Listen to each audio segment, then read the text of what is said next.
Hey, it's Colleen with Rope and Resellers, and here's what I sold on eBay for the week of November 20th through the 26th, 2017. And it's kind of grim. First up is this Patagonia fleece that my daughter had, and for some reason it fits her, but she didn't want it anymore, so I sold it. Hopefully she doesn't notice that it's already gone because it went pretty quick. It sold for $14.99. They paid shipping, so $18.59 is what I collected. $6.14 for shipping and eBay and PayPal fees for a total profit of $12.45, and it took 5 days to sell.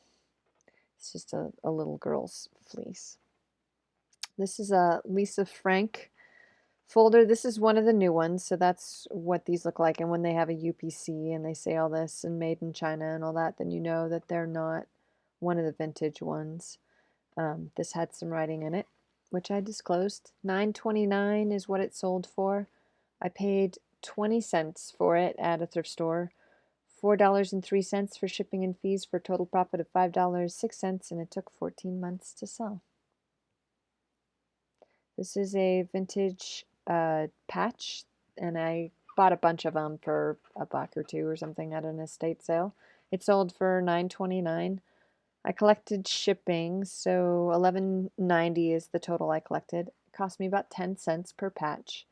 $4.35 for shipping and fees for a total profit $7.45, and it took 2 years to sell. I don't have very many of those left. This came out of my other daughter's closet. It's sold for $13.94. I collected shipping, so I got $20.44 total for it. It didn't cost me anything. There were 2 of these little dragons. They're just little plastic dragons. They actually don't sell for a whole lot, but this one moved, and so maybe that made them more attractive. But anyway, it didn't cost me anything. Shipping and fees, $9.06 for a total profit of $11.38, and it took 2 days to sell, so this one went pretty quick. This is an Icelandic sweater. Here is the label. This is one to look for. This is actually a vest. It's not a sweater. It's, so it has no arms. But it was really pretty, and a lot of people were looking at it. It sold for $32.54. I paid $1 for it at an estate sale, $8.52 for shipping and fees for a total profit of $23.02, and it took 3 weeks to sell. This is an Adobe Rose is the name of the brand. It had these cool buttons. Western shirt.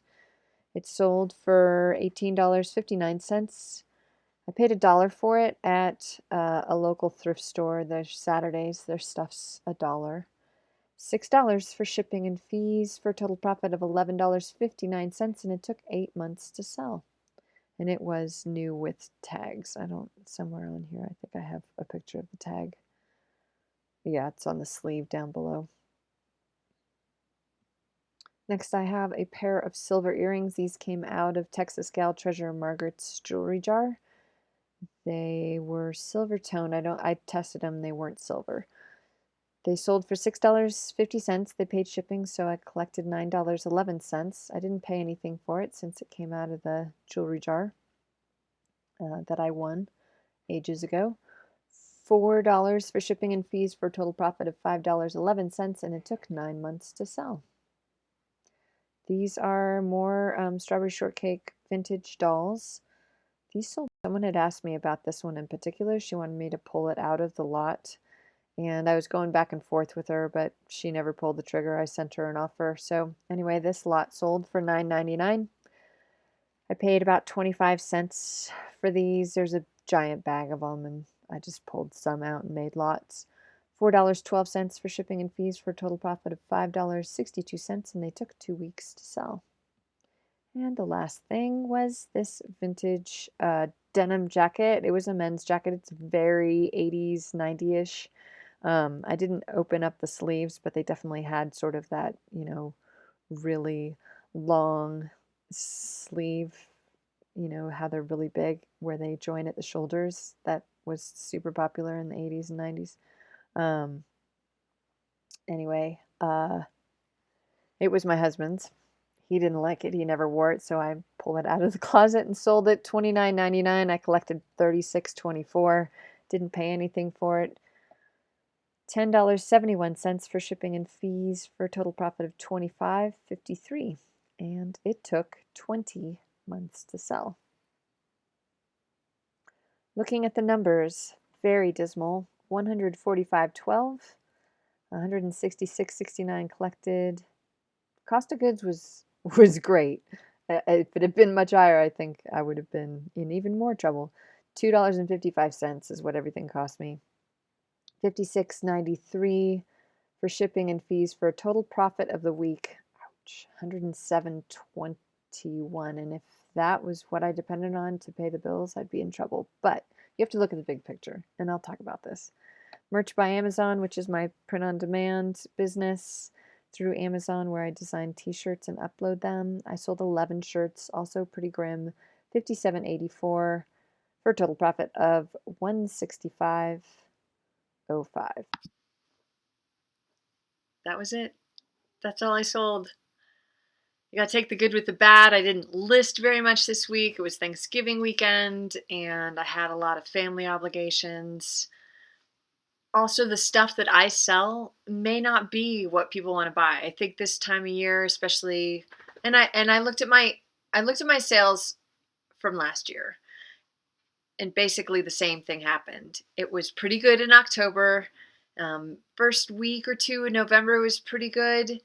And then Cyber Monday and Black Friday and nothing really over the holiday. Now, not this bad, but it definitely was not as much as either side. So my hope is that next week I'll just have a ton to show you, but this week not so much. But the overall sales for the month are okay, even with that other really big week that's finally dropped off the 30-day total. I, I that one, well, it was one day, right? $900 I made one day last month, but now that's dropped off, and I'm still at my target. So I'm just gonna be patient and wait and see what happens. I'm still recording. So my tip for you this week is about feedback. Someone asked me how I deal with it in the comments, and I am sort of responding to that. Basically, I'm telling you how I do it. It may not work for everybody, but I have it set up on eBay so that it automatically gives them feedback as soon as they pay for the item. And my attitude is, if they have bought the item and they have paid the item, they have done their job with me. Now, if they want to leave negative or neutral feedback, I'll deal with that when the time comes. But if you do a good job packaging, and you do a good job answering questions, and you do good customer service, you really shouldn't have to worry about those things too much. I mean, there's always going to be a wingnut out there, and it happens. But for the most part, if they've paid, that's their job, and that's what they're getting feedback on, whether they paid in a timely manner. And I have all my items set up so that it's automatic payment, so it's really never an issue. So I have about 5 things that I just typed in, and it rotates through, so it doesn't look like I give the same generic answer to everybody, but I kind of give the same 5 generic answers to everybody, and I just leave it at that. I know when you're starting out, you really want to do feedback, but quite honestly, you're asking for trouble if you're asking for feedback, because they're going to give you positive or negative. I figure most people who have a really bad experience will say something.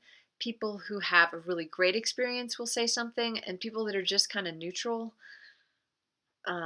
unless you prod them, they probably aren't going to respond. So about a third of my people that I sell to respond with feedback, and that's fine. And I honestly don't think feedback's as big a deal on eBay as it used to be. I think you can get a pretty good idea. If people have 99% feedback, they're probably legit. I mean, the eBay will kick them off. They're pretty careful.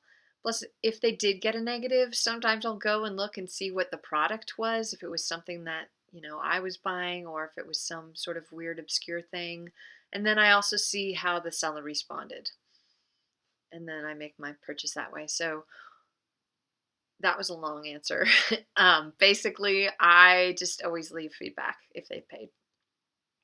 And then another comment I'll address is that a person responded, asked me through eBay to hold off on shipping something, and I did. And then I got dinged, and I just called eBay, and they basically said they couldn't do anything right away, but he's gonna put it in his calendar to adjust it when it comes up. I think December 20th is when we get reevaluated. So he said when that goes through, even though it's showing up right now, he said they can't wipe it off, and so it'll be almost 2 months since the time I did that. But because I corresponded through eBay and he could see all of that, there's no problem. They'll just take it off. They know you're doing good customer service. Now I have concierge, and it might be different if you are still on the older system. I think someone told me that if you get on and you're having trouble, you can just say, I would like to be put through to concierge service. That is hearsay. I don't know that to be true, but they should if you've done your correspondence through eBay, the seller or the customer service rep should be able to see that, and they should be able to fix it. So anyway, I hope your guys' sales are much better than mine, and here's to having a good week next week, because it can only go up from here. Have a good week. Thanks for watching. See you next week.